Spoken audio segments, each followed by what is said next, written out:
ನಮಸ್ತೆ ಎಲ್ರಿಗೂ, good morning.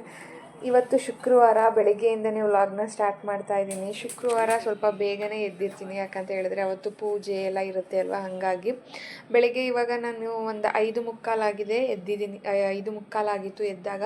So ನಾನು ಬೆಳಗ್ಗೆ ಎದ್ದ ತಕ್ಷಣ ಯಾವಾಗಲೂ ಅಷ್ಟೇ ಒಂದು ಲೋಟ ಬಿಸಿನೀರನ್ನು ಕುಡಿತೀನಿ.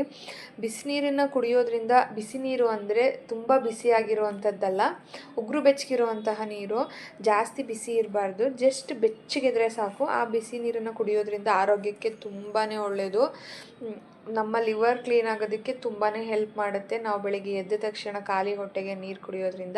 ಹಾಗೆ ನಾನು ರಾತ್ರಿನೇ ಡ್ರೈ ಫ್ರೂಟ್ಸ್ ಕೂಡ ನೆನೆಸಿಟ್ಟಿರ್ತೀನಿ, ಅದನ್ನು ಕೂಡ ನೀರು ಕುಡ್ದಾದ್ಮೇಲೆ ಸ್ವಲ್ಪ ತಿಂತೀನಿ.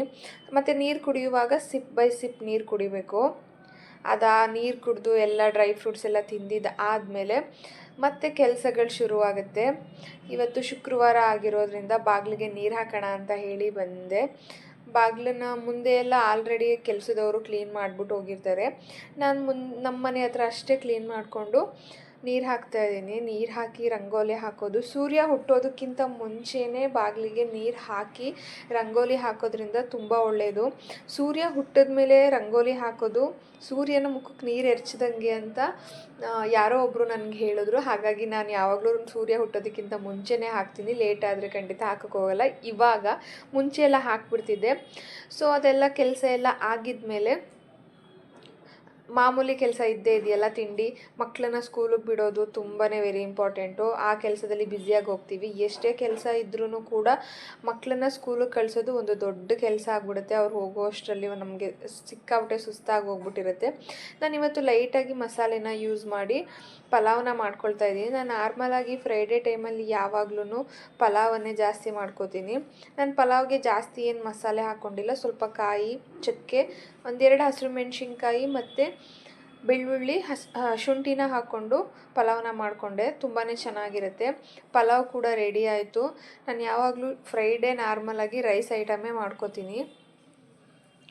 ಸೊ ಇವಾಗ ಪಲಾವ್ ಕೂಡ ರೆಡಿ ಆಯಿತು. ನನ್ನ ಮಗನೂ ಕೂಡ ಸ್ನಾನ ಎಲ್ಲ ಮಾಡಿ ತಿಂಡಿಗೆ ಕಾಯ್ತಾ ಇದ್ದಾನೆ. ಅವ್ನು ತಿಂಡಿ ತಿಂದು ಸ್ಕೂಲ್ಗೆ ಹೋಗೋದು ಬಾಕಿ. ಅವ್ನು ಸ್ಕೂಲ್ಗೆ ಹೋದರೆ ಮಿಕ್ಕಿದ ಕೆಲಸಗಳೆಲ್ಲ ಬೇಗ ಬೇಗ ಆಗೋಗುತ್ತೆ. ಮುಂಚೆ ಎಲ್ಲ ನಾನೇ ಸ್ನಾನ ಮಾಡಿಸಿ ಎಲ್ಲ ಮಾಡಬೇಕಿತ್ತು, ಬಟ್ ಇವಾಗ ಅವನೇ ಮಾಡ್ಕೊತಾನೆ. ತಿಂಡಿ ಎಲ್ಲ ಕೊಟ್ಟೆ. ತಿಂಡಿ ಎಲ್ಲ ಕೊಟ್ಟ ಮೇಲೆ ಅವನು ಕೂಡ ಸ್ಕೂಲ್ಗೆ ಹೊರಟ. ತಿಂಡಿ ಎಲ್ಲ ಮುಗಿಸಿ ಅವನನ್ನು ಸ್ಕೂಲಿಗೆ ಕಳಿಸಿ ಬಂದ ನಂತರ ಎಷ್ಟೇ ಕೆಲಸ ಇದ್ರೂ ಕೂಡ ಆ ಕೆಲಸ ಎಲ್ಲ ಮುಗಿಸಿ ಪೂಜೆ ಮಾಡಿದ್ರೇ ಮನಸ್ಸಿಗೆ ಸಮಾಧಾನ ಆಗೋದು. ಕೆಲಸ ಎಲ್ಲ ಮುಗಿಸಿ ನಾನಿವಾಗ ಪೂಜೆ ಮಾಡ್ಕೊಳ್ಳೋಣ ಅಂತ ಹೇಳಿ ಪೂಜೆ ಮಾಡ್ಕೊಳ್ತಾ ಇದ್ದೀನಿ. ಪೂಜೆ ಮಾಡಿದ್ರೇ ಸಮಾಧಾನ ಆಗೋದು. ಸ್ವಲ್ಪ ಗರಂ ಮಸಾಲ ಪುಡಿ ಖಾಲಿ ಆಗಿತ್ತು, ಅದಕ್ಕೆ ಮನೇಲೇ ಮಾಡ್ಕೊಳ್ಳೋಣ ಅಂತ ಹೇಳಿ ಮಾಡ್ಕೊಳ್ತಾ ಇದ್ದೀನಿ. ನಾನು ಯಾವಾಗಲೂ ನಾರ್ಮಲಾಗಿ ಗರಂ ಮಸಾಲ ಪುಡಿನ ಮನೇಲೇ ಮಾಡ್ಕೊಳ್ತೀನಿ. ತುಂಬಾ ಈಸಿ, ನೀವು ಕೂಡ ಮಾಡ್ಕೋಬೋದು ಮನೇಲೇ. ಹೊರಗಡೆ ಪ್ಯಾಕೆಟಲ್ಲಿ ತಂದು ಯೂಸ್ ಮಾಡೋದಕ್ಕಿಂತ ನೀವು ಖಂಡಿತವಾಗ್ಲೂ ಮನೇಲೇ ಮಾಡಿಕೊಂಡು ಮಾಡ್ಬೋದು. ನಾನ್ ವೆಜ್ಗಿರ್ಬೋದು, ವೆಜ್ಗಿರ್ಬೋದು, ಎಲ್ಲದಕ್ಕೂ ಕೂಡ ಇದನ್ನು ಯೂಸ್ ಮಾಡ್ಬೋದು. ತುಂಬಾ ಚೆನ್ನಾಗಿರುತ್ತೆ. ಆ್ಯಕ್ಚುಲಿ ಹೇಳಬೇಕು ಅಂದರೆ ನಾವು ಪ್ಯಾಕೆಟ್ ಗರಂ ಮಸಾಲ ತಂದು ಯೂಸ್ ಮಾಡೋದಕ್ಕಿಂತ ಮನೇಲಿ ಮಾಡಿರೋ ಗರಂ ಮಸಾಲಾನ ಯೂಸ್ ಮಾಡಿ ನೋಡಿ. ಆ ಫ್ಲೇವರು, ಸ್ಮೆಲ್ಲು, ಟೇಸ್ಟು ಎಲ್ಲನೂ ಚೇಂಜಸ್ ಇರುತ್ತೆ. ತುಂಬಾ ಚೆನ್ನಾಗಿರುತ್ತೆ. ಆ್ಯಂಡ್ ತುಂಬಾ ಈಸಿ ಮಾಡೋದು ಕೂಡ. ಒಂದ್ಸಲ ಮಾಡಿಟ್ಕೊಂಡು ನೀವು 1-2 ಮಂತ್ಸ್ ಆದರೂ ಇದನ್ನು ಸ್ಟೋರ್ ಮಾಡ್ಬೋದು. ಖಂಡಿತವಾಗ್ಲೂ ಹಾಳಾಗಲ್ಲ, ತುಂಬಾ ಚೆನ್ನಾಗಿರುತ್ತೆ. ಇವತ್ತು ನಾನು ಆ ಗರಂ ಮಸಾಲಾನ ನಾನು ಹೇಗೆ ಮಾಡ್ತೀನಿ ಅಂತ ಹೇಳ್ಕೊಡ್ತೀನಿ. ತುಂಬ ಜನ ತುಂಬ ಥರ ಗರಂ ಮಸಾಲಾನ ಮಾಡ್ತಾರೆ, ವೆರೈಟಿ ಆಫ್ ಗರಂ ಮಸಾಲಾನ ಮಾಡ್ತಾರೆ. ಸಿಂಪಲಾಗೂ ಕೂಡ ಮಾಡ್ಕೋಬೋದು ಟೇಸ್ಟಿ ಆಗೋ ಥರ. ಲೈಕ್ ಜಾಸ್ತಿ ಸ್ಪೈಸಸ್ ಬೇಕು ಅಂದರೆ ನೀವು ಎಲ್ಲ ಥರದ ಗರಂ ಮಸಾಲಾನ ಹಾಕೋಬೇಕು. ಇಲ್ಲ ನನಗೆ ಸ್ವಲ್ಪ ನಾರ್ಮಲ್ ಆಗಿದ್ದರೆ ಸಾಕು ಅಂತ ಹೇಳಿದ್ರೆ ಈ ರೀತಿ ನಾನು ತೋರಿಸೋ ರೀತಿ ಮಾಡ್ಕೋಬೋದು. ತುಂಬಾ ಚೆನ್ನಾಗಿರುತ್ತೆ. ವೆಜ್ಜು, ನಾನ್ ವೆಜ್ ಎಲ್ಲದಕ್ಕೂ ಕೂಡ ಮಾಡ್ಬೋದು ಇದನ್ನು. ನಾನಿವಾಗ ಗರಂ ಮಸಾಲ ಮಾಡೋದಕ್ಕೆ ಸ್ವಲ್ಪ ಸ್ಪೈಸಸ್ನ ತೊಗೊಂಡಿದ್ದೀನಿ. ಅದು ಏನೇನು ಅಂತ ಹೇಳಿ ತೋರಿಸ್ತೀನಿ. ಸೊ ನಾನಿವಾಗ ಇಲ್ಲಿ ಮರಾಠಿ ಮೊಗ್ಗನ್ನು ತೊಗೊಂಡಿದ್ದೀನಿ. ಸೊ ಮರಾಠಿ ಮೊಗ್ಗು ಸ್ವಲ್ಪ ತೊಗೊಂಡಿದ್ದೀನಿ. ಹಾಗೆ ಸೋಂಪು ತೊಗೊಂಡಿದ್ದೀನಿ. ಸೋಂಪನ್ನು ಹಾಕೊಳ್ಳೋದ್ರಿಂದ ಆ ಸ್ಮೆಲ್ಲು, ಫ್ಲೇವರ್ ಎಲ್ಲ ತುಂಬಾ ಚೆನ್ನಾಗಿ ಬರುತ್ತೆ ಮಾಡುವಾಗ. ಸ್ವಲ್ಪ ಮೆಣಸು, ಲವಂಗ ಮತ್ತು ಅನಾನಸ್ ಹೂವು ಕೂಡ ತೊಗೊಂಡಿದ್ದೀನಿ. ಇದರಲ್ಲಿ ನಾನು ಏಲಕ್ಕಿ ಮತ್ತು ಜಾಯಿಪತ್ರೆನ ತೊಗೊಂಡಿದ್ದೀನಿ. ಇದು ಏಲಕ್ಕಿ ಹಾಕೋದ್ರಿಂದ ಫ್ಲೇವರ್ ತುಂಬಾ ಚೆನ್ನಾಗಿರುತ್ತೆ. ಆ ಸ್ಮೆಲ್ಲು ತುಂಬಾ ನನಗೆ ಇಷ್ಟ ಆಗುತ್ತೆ ಏಲಕ್ಕಿ ಫ್ಲೇವರು. ಹಾಗಾಗಿ ನಾನು ಏಲಕ್ಕಿ ತೊಗೊಂಡಿದ್ದೀನಿ. ಬೇಡ ಅಂತ ಹೇಳಿದ್ರೆ ನೀವು ಸ್ಕಿಪ್ ಮಾಡ್ಬೋದು, ಬಟ್ ಹಾಕ್ಕೊಳ್ಳಿ, ತುಂಬಾ ಚೆನ್ನಾಗಿರುತ್ತೆ. ಟೇಸ್ಟು, ಸ್ಮೆಲ್ಲು ಎಲ್ಲ ಪರ್ಫೆಕ್ಟಾಗಿರುತ್ತೆ. ಹಾಗೆ ಇಲ್ಲಿ ಚಕ್ಕೆನ ತೊಗೊಂಡಿದ್ದೀನಿ. ಇಷ್ಟನ್ನು ಕೂಡ ಸ್ವಲ್ಪ ಡ್ರೈ ರೋಸ್ಟ್ ಮಾಡ್ಕೋಬೇಕು ಮೊದಲು. ನಾನು ಇವಾಗ ತೋರಿಸಿದ್ನಲ್ಲ, ಇಷ್ಟು ಸ್ಪೈಸಸ್ನ ನಾನು ತೊಗೊಂಡಿದ್ದೀನಿ. ನಾನು ಮಾಡೋವಂಥ ಅಡುಗೆಯಲ್ಲಿ ಇಷ್ಟು ಮಸಾಲೆ ಸಾಕಾಗುತ್ತೆ, ತುಂಬಾ ಚೆನ್ನಾಗಿರುತ್ತೆ. ಯಾಕೆ ಅಂತ ಹೇಳಿದ್ರೆ ನಾನು ಧನಿಯಾ ಪುಡಿ ಮಾಡುವಾಗ ಅದರಲ್ಲಿ ತುಂಬಾ ಸ್ಪೈಸಸ್ ಹಾಕಿರ್ತೀವಿ, ಇದೇ ಥರದ್ದು ಬೇರೆ ಬೇರೆ ಸ್ಪೈಸಸ್ ಎಲ್ಲ ಹಾಕಿರ್ತೀವಿ.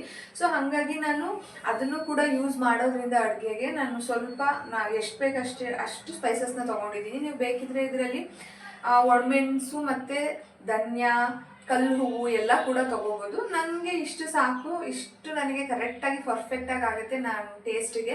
ಸೊ ಹಾಗಾಗಿ ನಾನು ಇಷ್ಟನ್ನು ತೊಗೊಂಡಿದ್ದೀನಿ. ಆ್ಯಕ್ಚುಲಿ ಇಷ್ಟೇ ಸಾಕು, ಜಾಸ್ತಿ ಆದ್ರೂ ಅದು ತುಂಬ ಸ್ಪೈಸಿ ಆಗಿಬಿಡುತ್ತೆ. ಯಾಕಂತ ಹೇಳಿದ್ರೆ ನಾವು ಅಡುಗೆ ಮಾಡುವಾಗ ನಾರ್ಮಲಾಗಿ ಧನಿಯಾ ಪೌಡರು, ಖಾರದ ಪುಡಿ ಎಲ್ಲ ಯೂಸ್ ಮಾಡ್ತೀವಿ. ಹಾಗಾಗಿ ಇಷ್ಟು ಸ್ಪೈಸಸ್ ಸಾಕಾಗುತ್ತೆ. ಸೊ ಇವಾಗೆಲ್ಲ ಇದನ್ನು ಮೊದಲು ಸ್ವಲ್ಪ ಡ್ರೈ ರೋಸ್ಟ್ ಮಾಡ್ಕೋಬೇಕು.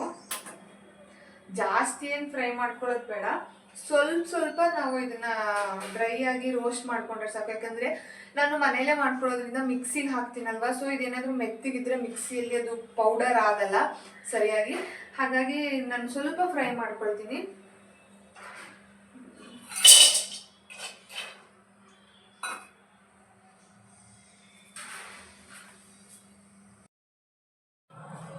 ನಾನಿವಾಗ ತೊಗೊಂಡಿರೋಂತಹ ಸ್ಪೈಸಸ್ನೆಲ್ಲ ನೀಟಾಗಿ ಫ್ರೈ ಮಾಡ್ಕೊಳ್ತಾ ಇದ್ದೀನಿ. ಅದು ಮೆತ್ತಗಿರುತ್ತೆ, ಸ್ವಲ್ಪ ಸ್ಪೈಸಸ್ಸು ಗಾಳಿಲೆಲ್ಲ ಇಟ್ಟಿರ್ತಾರೆ ಓಪನ್ ಸ್ಪೇಸಲ್ಲಿ. ಸೊ ಹಾಗಾಗಿ ಅದು ಸ್ವಲ್ಪ ಮೆತ್ತಗಾಗ್ಬಿಟ್ಟಿರುತ್ತೆ. ಹಾಗಾಗಿ ಅದನ್ನು ನೀಟಾಗಿ ಫ್ರೈ ಮಾಡ್ಕೋಬೇಕು.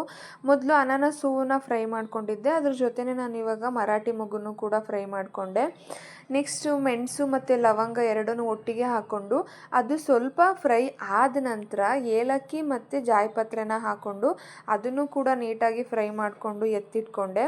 ನಂತರ ಇವಾಗ ಸೋಂಪನ್ನು ಅಷ್ಟೇ ತುಂಬ ನೀಟಾಗಿ ಫ್ರೈ ಮಾಡ್ಕೋಬೇಕು. ಹಾಗೆ ಚಕ್ಕೆ, ನೆಕ್ಸ್ಟ್ ಇವಾಗ ಚಕ್ಕೆನ ಫ್ರೈ ಮಾಡ್ಕೊಳ್ಳುವಾಗ ಮೀಡಿಯಮ್ ಫ್ಲೇಮಲ್ಲೇ ಇಟ್ಕೊಂಡು ಫ್ರೈ ಮಾಡ್ಕೊಳ್ಳಿ. ಯಾಕೆ ಅಂತ ಹೇಳಿದ್ರೆ ಚಕ್ಕೆ ಸ್ವಲ್ಪ ಬಿಸಿಯಾಗಿ ಬೆಂಕಿ ಕತ್ಕೊಳ್ಳೋ ಥರ ಆಗಿಬಿಡುತ್ತೆ, ಅದು ಸೀದೋಗೋ ಚಾನ್ಸಸ್ ಜಾಸ್ತಿ ಇರುತ್ತೆ. ಹಾಗಾಗಿ ಅದನ್ನು ಮೀಡಿಯಮ್ ಫ್ಲೇಮಲ್ಲೇ ಇಟ್ಕೊಂಡು ನಿಧಾನಕ್ಕೆ ಅದನ್ನು ಫ್ರೈ ಮಾಡ್ಕೊಳ್ಳಿ. ತುಂಬ ಚೆನ್ನಾಗಿ ಫ್ರೈ ಮಾಡ್ಕೋಬೇಕು ಚಕ್ಕೆನ. ಯಾಕಂತ ಹೇಳಿದ್ರೆ ಚಕ್ಕೆ ಸ್ವಲ್ಪ ತಿಕ್ಕಾಗೂ ಇರುತ್ತೆ, ಹಾಗಾಗಿ ಅದನ್ನು ಸ್ವಲ್ಪ ನೀಟಾಗಿ ಫ್ರೈ ಮಾಡ್ಕೊಳ್ಳಿ.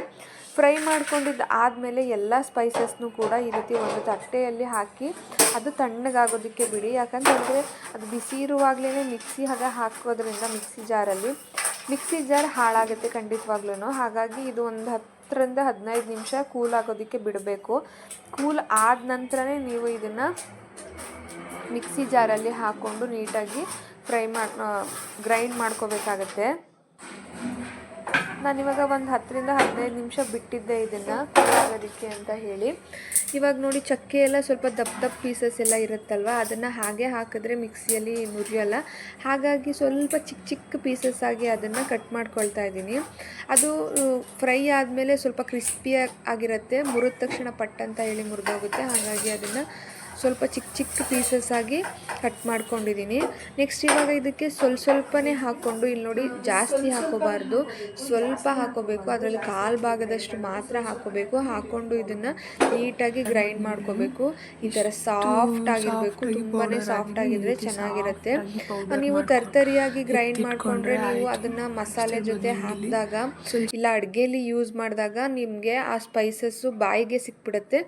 ಅದರಿಂದಾಗಿ ಇದನ್ನು ನೀಟಾಗಿ ಸಾಫ್ಟಾಗಿ ಗ್ರೈಂಡ್ ಮಾಡ್ಕೋಬೇಕು, ತುಂಬಾ ಚೆನ್ನಾಗಿರುತ್ತೆ. ಇದನ್ನು ನೀವೇನಾದರೂ ಅಡುಗೆಗೆ ಯೂಸ್ ಮಾಡೋದ್ರಿಂದ ಆ ಸ್ಮೆಲ್ಲಲ್ಲಿ ಕೇಳ್ತಾರೆ ಯಾರು ಅಡುಗೆ ಮಾಡಿದ್ದು ಅಂತ ಹೇಳಿ, ಅಷ್ಟು ಚೆನ್ನಾಗಿರುತ್ತೆ ನಿಜವಾಗ್ಲೂ.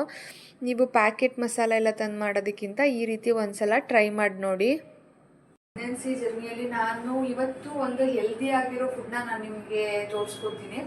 ಅಂದರೆ ಪ್ರೆಗ್ನೆನ್ಸಿ ಟೈಮಲ್ಲಿ ನಾರ್ಮಲ್ ಆಗಿ ನಾವು ಯಾವಾಗಲೂ ಹೆಲ್ದಿ ಆಗಿರೋ ಫುಡ್ನೇ ಪ್ರಿಫರ್ ಮಾಡಬೇಕು. ಆದಷ್ಟು ಜಂಕ್ ಫುಡ್ಡು, ಹೊರಗಡೆ ಫುಡ್ಡು, ಪಿಜ್ಜಾ, ಬರ್ಗರ್ ಇದನ್ನೆಲ್ಲ ಮತ್ತು ಸ್ಪೈಸಿ ಫುಡ್ಡು ಇದನ್ನೆಲ್ಲ ಅವಾಯ್ಡ್ ಮಾಡ್ತಾ ಬರಬೇಕು. ಅವಾಗ ಮಾತ್ರ ಆರೋಗ್ಯವಾಗಿರೋಕ್ಕೆ ಸಾಧ್ಯ, ಪ್ರೆಗ್ನೆನ್ಸಿ ಟೈಮಲ್ಲಿ ಸ್ಪೆಷಲಿ. ಇಲ್ಲ ಅಂದರೆ ತುಂಬಾ ಹೆಲ್ತ್ ಇಶ್ಯೂಸ್ ಆಗುತ್ತೆ. ಕೆಲವರು ಆರಾಮಾಗಿರ್ತಾರೆ, ಬಟ್ ಕೆಲವ್ರಿಗಷ್ಟೇ ಅದು ತುಂಬ ಹೆಲ್ತ್ ಇಶ್ಯೂಸ್ ಆಗುತ್ತೆ. ಏನು ಮಾಡೋಕ್ಕಾಗಲ್ಲ. ಸೊ ಇವತ್ತು ನಾನು ಯಾವಾಗಲೂ ಹೇಳ್ತೀನಿ ನಿಮಗೆ, ಸೊಪ್ಪುಗಳನ್ನ ಜಾಸ್ತಿ ತಗೊಳ್ಳಿ ಅಂತ ಹೇಳಿ. ತುಂಬಾ ಒಳ್ಳೆಯದು ಸೊಪ್ಪು ತರಕಾರಿ.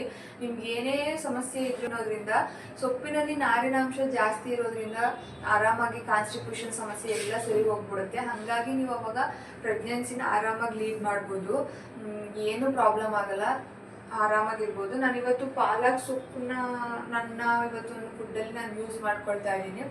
ಇವತ್ತಿನ ನನ್ನ ಫುಡ್ ಹೇಗಿರುತ್ತೆ ಅಂತ ನಾನು ನಿಮಗೆ ಈ ವಿಡಿಯೋದಲ್ಲಿ ತೋರಿಸ್ಕೊಡ್ತೀನಿ. ಅಂದರೆ ಇವತ್ತಿನ ನನ್ನ ಮಧ್ಯಾಹ್ನದ ಊಟ, ಅದು ಸ್ಪೆಷಲಿ ಪ್ರೆಗ್ನೆನ್ಸಿಗೆ. ಸೊ ನಿಮ್ಮ ಚಾನಲ್ನ ಯಾರೆಲ್ಲ ಸಬ್ಸ್ಕ್ರೈಬ್ ಮಾಡದೆ ನೋಡ್ತಾ ಇದ್ದೀರಾ, ಪ್ಲೀಸ್ ಸಬ್ಸ್ಕ್ರೈಬ್ ಮಾಡಿ, ಹಾಗೆ ಈ ವಿಡಿಯೋನ ಪೂರ್ತಿಯಾಗಿ ನೋಡಿ. ನಾನಿವತ್ತು ಇಲ್ಲಿ ಪಾಲಕ್ ಸೊಪ್ಪನ್ನು ಯೂಸ್ ಮಾಡ್ತಾಯಿದ್ದೀನಿ. ಪಾಲಕ್ ಸೊಪ್ಪನ್ನ ನೀಟಾಗಿ ಚಿಕ್ಕದಾಗಿ ಕಟ್ ಮಾಡ್ಕೊಳ್ಳಿ, ತುಂಬಾ ಒಳ್ಳೆಯದು ಪಾಲಕ್ ಸೊಪ್ಪು ಆರೋಗ್ಯಕ್ಕಂತೂ. ಪ್ರತಿದಿನ ಒಂದೊಂದು ಥರ ಸೊಪ್ಪನ್ನು ಯೂಸ್ ಮಾಡಿ, ಇದೇ ಸೊಪ್ಪು ಅಂತ ಏನಿಲ್ಲ. ಬಟ್ ನಾನಿವತ್ತು ಪಾಲಕ್ ಸೊಪ್ಪನ್ನು ಯೂಸ್ ಮಾಡ್ತಿದ್ದೀನಿ. ಪಾಲಕ್ ಸೊಪ್ಪನ್ನು ನೀಟಾಗಿ ಕಟ್ ಮಾಡ್ಕೋಬೇಕು. ಸ್ವಲ್ಪ ಹೊರಗಡೆಯಿಂದ ತಂದಿರೋದ್ರಿಂದ ಗಲೀಜೆಲ್ಲ ಇರುತ್ತೆ, ನೀಟಾಗಿ ವಾಶ್ ಮಾಡ್ಕೊಳ್ಳಿ 2ರಿಂದ 3 ಸಲ. ಅದಾದಮೇಲೆ ಇವಾಗ ನಾನು ಒಂದು ಪಾತ್ರೆಗೆ 2ರಿಂದ 3 ಟೇಬಲ್ ಸ್ಪೂನಷ್ಟು ಅಡುಗೆ ಎಣ್ಣೆನ ಹಾಕ್ಕೊಂಡು ಅದಕ್ಕೆ ಸಾಸಿವೆನ ಹಾಕ್ಕೊಳ್ತಾ ಇದ್ದೀನಿ. ಸಾಸಿವೆ ಎಲ್ಲ ಫ್ರೈ ಆದ ನಂತರ ಈರುಳ್ಳಿ, ಒಣಮೆಣ್ಸಿನ್ಕಾಯಿ ಮತ್ತು ಜಜ್ಜಿರೋಂತಹ ಬೆಳ್ಳುಳ್ಳಿನ ಹಾಕ್ಕೊಂಡು ನೀಟಾಗಿ ಫ್ರೈ ಮಾಡ್ಕೊಳ್ತಾ ಇದ್ದೀನಿ. ನಾನು 1 ಈರುಳ್ಳಿ ಮತ್ತು 1 ಒಣಮೆಣ್ಸಿನ್ಕಾಯಿನ ತೊಗೊಂಡಿದ್ದೀನಿ. ನಿಮಗೆ ಬೇಕು ಅಂದರೆ ನೀವು ಖಾರಕ್ಕೆ ತಕ್ಕಂತೆ ನೀವು ಯೂಸ್ ಮಾಡ್ಕೋಬೋದು, ಖಾರ ಜಾಸ್ತಿ ಬೇಕು ಅಂದರೆ. ಬಟ್ ಆದಷ್ಟು ಖಾರ ಕಡಿಮೆನೇ ಯೂಸ್ ಮಾಡಿ ಇವಾಗ. ಹಾಗೆ ನಾನು ಇಲ್ಲಿ ವಾಶ್ ಮಾಡಿಟ್ಕೊಂಡಿರುವಂತಹ ಪಾಲಕ್ ಸೊಪ್ಪನ್ನು ಕೂಡ ಹಾಕ್ಕೊಳ್ತಾ ಇದ್ದೀನಿ. ಹಾಗೆ ನೀವು ಪಾಲಕ್ ಸೊಪ್ಪನ್ನು ಹಾಕೊಂಡ ನಂತರ ಇದಕ್ಕೆ ನೀರು ಹಾಕೋ ಅವಶ್ಯಕತೆಯೇ ಇಲ್ಲ, ಅದೇ ನೀರು ಬಿಟ್ಕೊಳ್ಳುತ್ತೆ.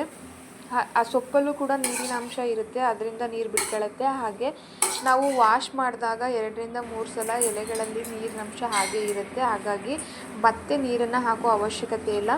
ಸ್ವಲ್ಪ ಉಪ್ಪನ್ನು ಹಾಕ್ಕೊಂಡು ರುಚಿ ನೋಡಿಕೊಂಡು, ರುಚಿಗೆ ಬೇಕಾದಷ್ಟು ಉಪ್ಪನ್ನು ಹಾಕ್ಕೊಂಡು ಈ ರೀತಿ ನೀಟಾಗಿ ಮೀಡಿಯಮ್ ಫ್ಲೇಮಲ್ಲಿ ಇಟ್ಕೊಂಡು ಅದನ್ನು ಫ್ರೈ ಮಾಡ್ಕೊಳ್ಳಿ. ನೋಡ್ತಾ ಇರ್ಬೋದು ನೀವು, ಅದರಲ್ಲೇ ನೀರು ಬಿಟ್ಕೊಳ್ತಾ ಇದೆ, ತುಂಬ ಚೆನ್ನಾಗಿ ಬೆಂದಿರುತ್ತೆ. ಹಾಗೆ ನಾನು ಇವಾಗ ಇಲ್ಲಿ ಸ್ವಲ್ಪ ಮಜ್ಜಿಗೆನೂ ಕೂಡ ಮಾಡ್ಕೊಂಡಿದ್ದೀನಿ. ಮಜ್ಜಿಗೆಗೆ ನೀವು ಬೇಕಿದ್ದರೆ ಒಗ್ಗರಣೆ ಕೂಡ ಮಾಡ್ಕೋಬೋದು. ಬಟ್ ನಾನಿಲ್ಲಿ ಹಸಿ ಈರುಳ್ಳಿನ ಕಟ್ ಮಾಡಿ ಹಾಕ್ಕೊಳ್ತಾ ಇದ್ದೀನಿ. ನಾವು ಡೈಲಿ ಊಟದ ಜೊತೆ ಮಜ್ಜಿಗೆ ಕುಡಿಯೋದ್ರಿಂದ ತುಂಬ ಒಳ್ಳೆಯದು. ಜೊತೆಗೆ ಅದರಲ್ಲಿ ಹಸಿ ಈರುಳ್ಳಿನ ಆ್ಯಡ್ ಮಾಡೋದ್ರಿಂದ ಗ್ಯಾಸ್ಟ್ರಿಕ್ ಸಮಸ್ಯೆ ಕಡಿಮೆ ಆಗ್ತಾ ಬರುತ್ತೆ. ಹಾಗಾಗಿ ನಾನು ಈ ಮಜ್ಜಿಗೆಯಲ್ಲಿ ಈರುಳ್ಳಿನ ಯೂಸ್ ಮಾಡಿದ್ದೀನಿ. ನಿಮಗೇನಾದರೂ ಗ್ಯಾಸ್ಟ್ರಿಕ್ ಸಮಸ್ಯೆ ಇದ್ದರೆ ಖಂಡಿತವಾಗೂ ಊಟದ ಜೊತೆ ಈರುಳ್ಳಿನ ಯೂಸ್ ಮಾಡೋದ್ರಿಂದ, ಹಸಿ ಈರುಳ್ಳಿನ ತಿನ್ನೋದ್ರಿಂದ ಗ್ಯಾಸ್ಟ್ರಿಕ್ ಸಮಸ್ಯೆ ಕಡಿಮೆ ಆಗ್ತಾ ಬರುತ್ತೆ. ಹಾಗೆ ಇವಾಗ ಊಟ ಎಲ್ಲ ರೆಡಿ ಆಯಿತು, ಊಟಕ್ಕೆ ರೆಡಿ ಮಾಡ್ಕೊಳ್ತಾ ಇದ್ದೀನಿ. ಇವತ್ತು ಊಟಕ್ಕೆ ರೈಸು, ಸೊಪ್ಪು ಮತ್ತು ಸ್ವಲ್ಪ ಸೀತಾಫಲ, ಮಜ್ಜಿಗೆ ಮತ್ತು ಸಾಂಬಾರನ್ನ ಯೂಸ್ ಮಾಡ್ತಾಯಿದ್ದೀನಿ. ಬಿಸಿ ಅನ್ನಕ್ಕೆ ಸ್ವಲ್ಪ ತುಪ್ಪ ಹಾಕ್ಕೊಂಡು ತಿಂದಿರೋದ್ರಿಂದ ಇವತ್ತಿನ ಊಟ ಫುಲ್ ಕಂಪ್ಲೀಟ್ ಆಗಿರುತ್ತೆ.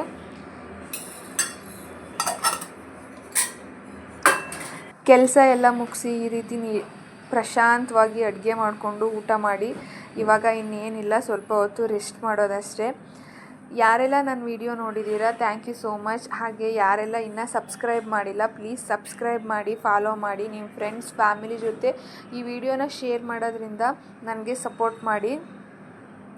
ಪ್ರತಿದಿನವೂ ಅಷ್ಟೇ, ಯಾರಾದರೂ ಮಾಡಿಕೊಟ್ರೆ ಇಷ್ಟ ಆಗುತ್ತೆ ಅಂತ ಅನಿಸುತ್ತೆ, ಬಟ್ ಏನು ಮಾಡೋಕ್ಕಾಗಲ್ಲ, ನಾವೇ ಮಾಡ್ಕೋಬೇಕು ಒಬ್ಬೊಬ್ಬರೇ ಇರೋದ್ರಿಂದ. ಊಟನೂ ಕೂಡ ತುಂಬಾ ಚೆನ್ನಾಗಿತ್ತು. ಆದಷ್ಟು ಪ್ರೆಗ್ನೆನ್ಸಿ ಟೈಮಲ್ಲಿ ಹೆಲ್ದಿಯಾಗಿರೋ ಫುಡ್ಡನ್ನೇ ತಿನ್ನೋದಕ್ಕೆ ಅಭ್ಯಾಸ ಮಾಡ್ಕೊಳ್ಳಿ, ತುಂಬಾ ಒಳ್ಳೆಯದು. Thanks for watching. ಇವತ್ತಿನ ವಿಡಿಯೋ ಇಷ್ಟೇ.